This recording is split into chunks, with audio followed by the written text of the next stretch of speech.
आजकल उत्तर प्रदेश की राजनीति में विधायक पूजा पाल का नाम बेहद चर्चाओं में है। समाजवादी पार्टी से निष्कासित होने के बाद पूजा पाल बेहद चर्चाओं में है। ऐसे में सभी के बीच सवाल है कि अब पूजा पाल कौन सी पार्टी में शामिल होने जा रही हैं। जानकारी के मुताबिक भारतीय जनता पार्टी या बहुजन समाज पार्टी में से किसी एक पार्टी में पूजा पाल शामिल हो सकती हैं। दोनों ही पार्टियों में पूजा पाल के शामिल होने के संकेत मिल रहे हैं। एक तरफ पूजा पाल की सीएम योगी से मुलाकात, तो वहीं दूसरी तरफ संविधान निर्माता बाबा साहेब भीमराव अंबेडकर की तस्वीर के साथ प्रयागराज में लगे होर्डिंग्स। ऐसे में राजनीतिक गलियारों में अब इसके कई मायने निकाले जा रहे हैं। सभी के बीच सवाल है कि पूजा पाल किस पार्टी में शामिल होने जा रही हैं। आइए इस वीडियो में इन सभी सवालों के जवाब ढूंढने की कोशिश करते हैं। दरअसल राजनीतिक गलियारों में पूजा पाल को लेकर खूब सियासत देखने को मिल रही है।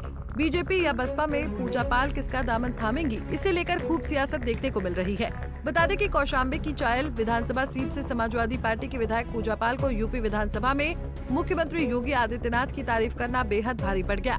पूजा पाल ने सीएम योगी की तारीफ की तो उन्हें सपा से निष्कासित कर दिया गया। सपा से निष्कासित होने के बाद ही पूजा पाल के दूसरी पार्टी में शामिल होने की चर्चा बढ़ गई है। उत्तर प्रदेश की राजनीति में इन दिनों कौशाम्बी जिले की चायल विधानसभा सीट से विधायक पूजा पाल खासा चर्चा में है। समाजवादी पार्टी से निष्कासन के बाद उनके अगले राजनीतिक कदम को लेकर तमाम अटकलें लगाई जा रही हैं। हालांकि अभी तक ये तय नहीं हुआ है कि वो भारतीय जनता पार्टी में शामिल होंगी या बहुजन समाज पार्टी में शामिल होंगी। लेकिन राजनीतिक गलियारों में ये चर्चा तेज हो गई है कि भाजपा उन्हें अपने पाले में लाकर पाल समुदाय को साधने की रणनीति पर काम कर रही है।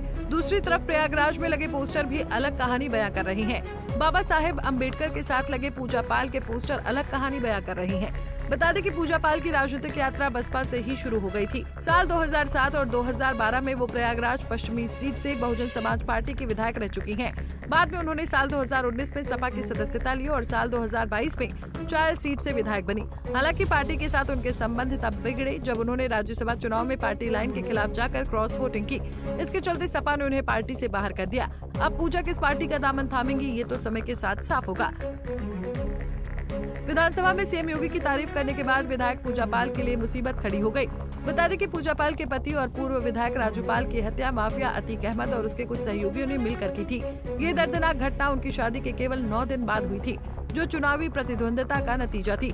जानकारी के मुताबिक साल 2004 के चुनाव में राजू पाल ने अतीक के भाई अशरफ को हराया था, जिसके बाद उनकी हत्या की साजिश रची गई। इस घटना ने पूजा पाल के संघर्ष और न्याय की मांग को और भी मजबूत बना दिया था। सीएम योगी के कार्यकाल में अतीक अहमद और उनके परिवार का बुरा दौर शुरू हुआ। अतीक अहमद के अलावा मुख्तार अंसारी का भी योगी राज में सारा खौफ खत्म हो गया था। पूजा पाल ने यूपी की कानून व्यवस्था की सफलता पर उनकी तारीफ की, लेकिन उनको क्या ही पता था कि सीएम योगी की तारीफ करना उनको इतना महंगा पड़ने वाला है। बहरहाल पूजा पाल की स्थिति फिलहाल राजनीतिक रूप से पेंडिंग है, लेकिन भाजपा के रणनीतिकारों की नजरें उन पर टिकी हैं। यदि भाजपा उन्हें अपने पाले में लाने में सफल रहती है तो ये सिर्फ एक विधायक के आने की बात नहीं होगी, बल्कि पाल समाज और अन्य पिछड़ी जातियों में एक मजबूत संदेश देने का माध्यम भी बन सकती है। ऐसे में अब ये देखना दिलचस्प होगा कि आने वाले दिनों में पूजा पाल का राजनीतिक भविष्य किस दिशा में मोड़ लेता है। Bureau report, Punjab Kesari TV. हमसे जुड़े रहने के लिए हमारे YouTube चैनल को सब्सक्राइब करें और नई वीडियो की नोटिफिकेशन के लिए बेल आइकॉन को दबाएं।